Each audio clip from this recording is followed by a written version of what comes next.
She lost her job for feeding a hungry stranger, then he came back. At exactly 1:17 in the afternoon, beneath the bright golden sunlight pouring through the tall windows of a busy downtown café, everyone suddenly went silent when the manager pointed toward the door and told a young waitress that she was fired. Her crime was not stealing money, insulting a customer, or breaking company rules. She had simply given a hungry stranger a meal that she was supposed to throw away. What nobody in that café knew was that the man sitting quietly in the corner, wearing an old jacket and shoes covered in dust, was about to change her life forever. Before we continue, if you believe that kindness still matters, that people deserve second chances, and that one small act can change someone's life, please like this video, share it with someone who needs hope, leave a comment, and subscribe to Kindness Corner.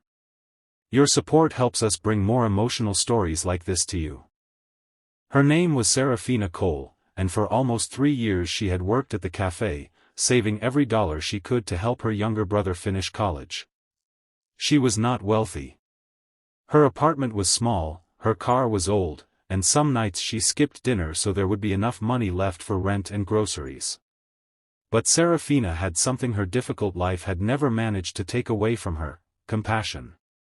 Every morning, she arrived before sunrise, tied her faded apron around her waist, and greeted every customer with a smile, even when she was exhausted. She believed that you never really knew what someone else was carrying inside. That afternoon, the café was unusually crowded. Office workers filled the tables, business meetings occupied the private booths, and the manager, Vernon Pike, watched his employees like a hawk. Near the entrance, Seraphina noticed an elderly-looking man sitting alone. His jacket was worn, his hands trembled slightly, and he kept looking toward the kitchen whenever food passed by. For nearly an hour, he had not ordered anything. Finally, Seraphina quietly walked over and asked if he needed help. The man lowered his eyes and admitted that he had not eaten since the previous morning. He had no money and was only sitting there because the cold outside had become unbearable. Seraphina glanced toward the kitchen. There was a full plate of roasted chicken, vegetables, and bread that had been prepared for a customer who never arrived. According to company policy, leftover meals had to be discarded at the end of the lunch period.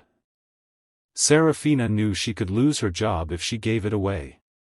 She also knew she could not watch a hungry person sit in front of food that was about to be thrown into the trash.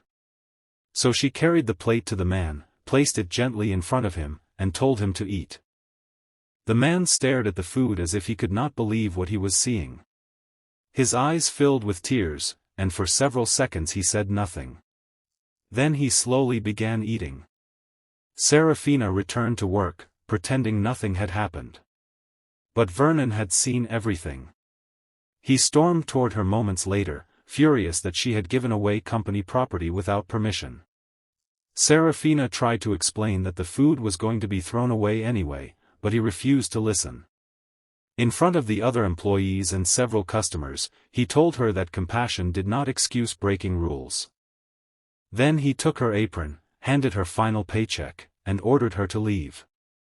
Seraphina walked outside carrying a small cardboard box containing her belongings.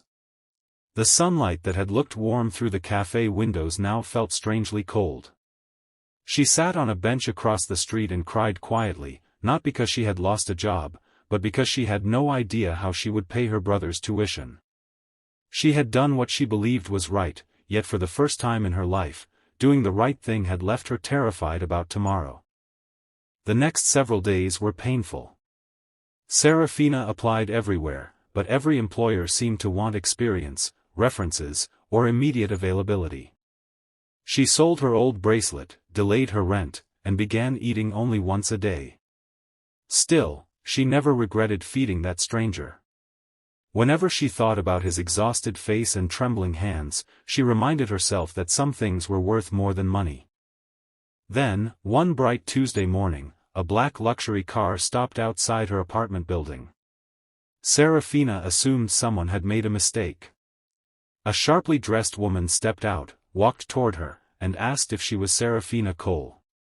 Before Seraphina could answer, the woman handed her an envelope and told her that someone wanted to meet her.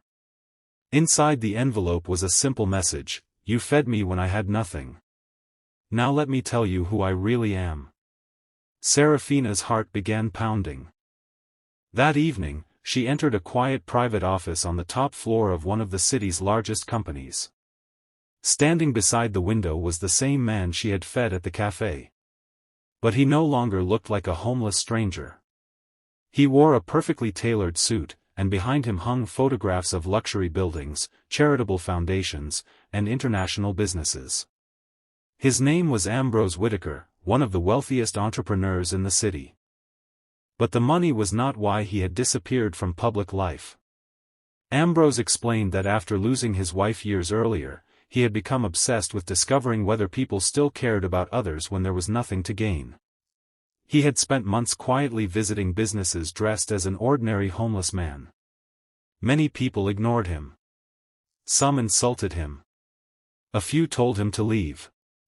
Seraphina was the first person who gave him food without asking for anything in return. Ambrose told her that he had learned something that day. Kindness was not about having enough to give. It was about giving even when you were afraid you did not have enough for yourself. Then he surprised her with an offer.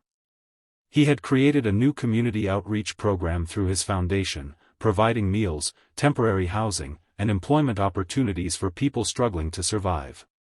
He wanted Seraphina to become its director because he believed she understood something money could never teach. Seraphina began crying. She told him she had no experience running a foundation. Ambrose smiled and said that experience could be taught, but compassion could not. Within a year, the program had helped thousands of hungry families. Seraphina never forgot where it began. She also quietly contacted Vernon Pike, the manager who had fired her. Instead of seeking revenge, she asked Ambrose to give Vernon another chance. Vernon eventually became involved in the foundation's food distribution program, and the man who had once fired Seraphina became one of its most dedicated volunteers. One afternoon, Seraphina returned to the same café where everything had started. She stood outside for a moment, remembering the frightened young woman who had walked away carrying a cardboard box. She realized that losing her job had felt like the end of her life, but sometimes what feels like an ending is simply the doorway to something greater. If this story touched your heart, please take a moment to like the video, share it with someone who believes in kindness, and subscribe to Kindness Corner. Sometimes the smallest act of compassion can become the beginning of a completely different life. And before the story ends, make one special request in the comments. Write, "Kindness always comes back," if you believe that no good deed is ever truly wasted. Because Seraphina never became famous for the meal she gave that afternoon. She never expected recognition, money, or gratitude. She simply saw a hungry human being and chose to help. And years later, when someone asked her what the most important decision of her life had been, she did not mention the foundation, the money, or the success. She simply smiled and remembered an ordinary afternoon when a hungry stranger walked through a café door, and she chose kindness when nobody was watching. Sometimes, the world changes not because someone does something extraordinary, but because an ordinary person refuses to stop being good.